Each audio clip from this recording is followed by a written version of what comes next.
Dobrý deň. Dnes vám vítam techniky freeform alebo tzv. Voľné hačkovanie. Na začiatok vám niečo o tejto technike poviem. Základom tejto techniky je tento omotávaný stĺpik alebo také uzlíky, ktoré sa volajú bulion. Je to názva podľa jedného pána, ktorý túto techniku vymyslel. Teraz, keď vidíte túto tašku, je robená v celku. To znamená, že ja som si vystrihla takýto papier a podľa toho papieru som išla. Začala som možno v tomto mieste a pokračovala som rôznymi motívky ako buliotín a striedala som to a menila farby a zasa pripájala. Len tieto koliečka sú robené zvlášť a potom sú prihačkované. Takže vlastne pri freeform technike alebo voľnom hačkovaní sa hovorí, že je to na vás. Ste voľná ako pták, môžete si robiť čo chcete, neplatia tu žiadne pravidlá, žiadne techniky nemusíte tu diskrétne dodržiavať a môžete hačkovať, kde chcete. Môžete hačkovať takisto do priestoru, ako vidíte, tieto balóniky vystupujú do priestoru, môžete hačkovať doprava, doľava, môžete hačkovať výrobok na výrobok, ako sa vám bude chcieť. Dnes si povieme, čo budeme potrebovať na techniku freeform, voľné hačkovanie v preklade, ktoré sa podľa mňa volá polárna noc. V prvom rade som ho tu nedonesla, lebo je to veľké. Si zadovažte polystyrén, ktorý má rozmery 50 na 100. Môžete si zadovažiť kľudne 2 a jeden si rozrežete na polovičku, aby ste mali, keď robíte niečo menšie, aby ste nepracovali s veľkým polystyrénom. Dostanete ho kúpiť v stavebninách alebo v OMI a v rôznych takých obchodoch. Doporučujem si zvoliť 5 cm hrubý polystyrén a hrubší, kvôli toho, aby nám v tom špendlíky dobre držali a za ďalšie, aby neprechádzali špendlíky na druhú stranu, lebo polystyrén môžete si držať aj na nohách a vás by to píchalo tak, jak 2,5 cm špendlík už to prerazí. Keď si zadovažíte polystyrén, odporúčujem ho obaliť do starej plachty alebo do starého ubrusu. Najlepšie je tak jednofarebný, aby potom motívky vám na tom s farebným nesplývali. Za ďalšie si musíte zadovažiť strih, bez toho sa nepohneme.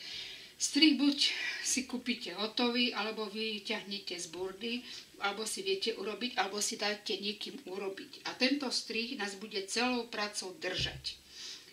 Ďalej som si na svoju prácu zvolila rôzne hrúbky háčikov od 3,5 až po 7. A to z toho dôvodu, že mám rôznu vlnu.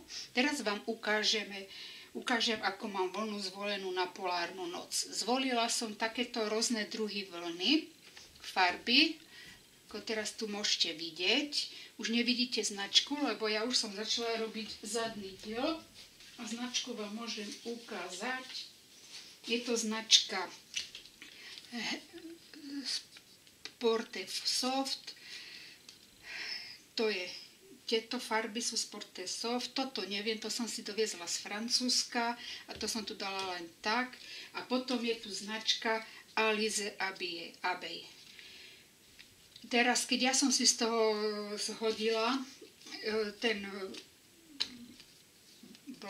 tento číslo, tak som si kolo toho každej kúsok vlny obviazala, to len kvôli toho, keby som potrebovala tú vlnu dokúpiť, alebo by sa niekomu farma páčila, aby som vedela odporučiť.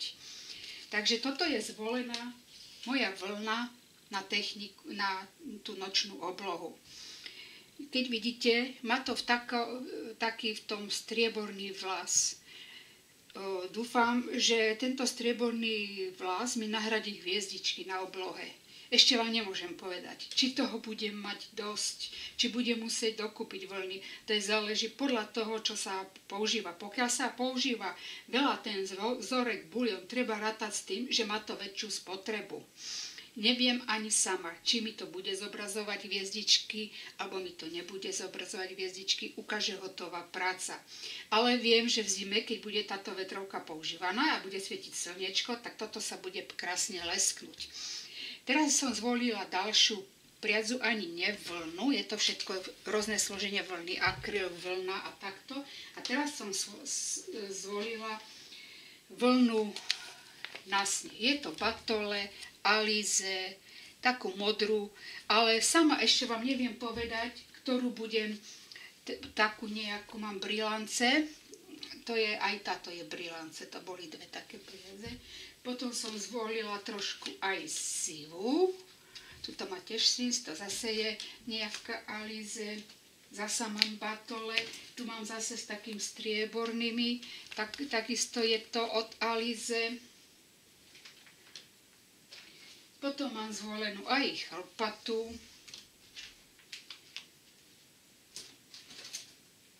Toto mám tu niečo také zasa od alize, trošku inakšie.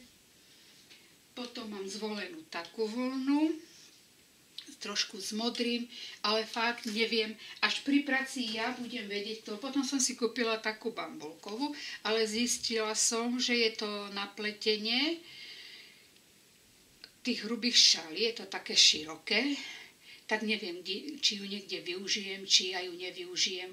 Už záleží odo mňa, či ju budem chcieť niekde použiť, alebo neviem, no. Nevšimla som si v obchode, ale možno, že ju niekde využijem. A ešte tu mám od toho Sparkle Soft takúto priadzu. A toto všetko mám, ešte mám takúto chlpatu, to je zase Baby Smil. Toto všetko by som chcela používať na sneh. Vám neviem povedať, či použijem všetko, či mi bude stačiť, či pôjdem dokupovať. Všetko záleží od práce, ako sa mi vyvíja. Preto je to slovo od toho voľné hačkovanie, že ja si môžem urobiť, čo chcem. Môžem si zvoliť, čo chcem, ako mne sa to páči. A možno ani to nepôjde tak, ako ja som mala predstavu, ale bude sa to vyvíjať trošku inakšie a budem to prispôsobovať. S tým, že začnem robiť motívok, nejaký kúsok budem naviazovať, keď už bude dostatočne veľký, priložím ho licom na strih a už uvidím, kde ďalej budem pokračovať, formovať, ktorý buď budem prišívať alebo začkovávať. Všetko je v čase práce. Človek si rozmýšľa, zvolí si, vidí, ako sa mu to ukazuje, takže môže pracovať. Takže toto by ste si mali všetko zadovážiť. A ešte ja som si zadovážila materiál navyše, ktorý by som vám chcela ukázať. Toto dáme trošku na bok, a to je plsť.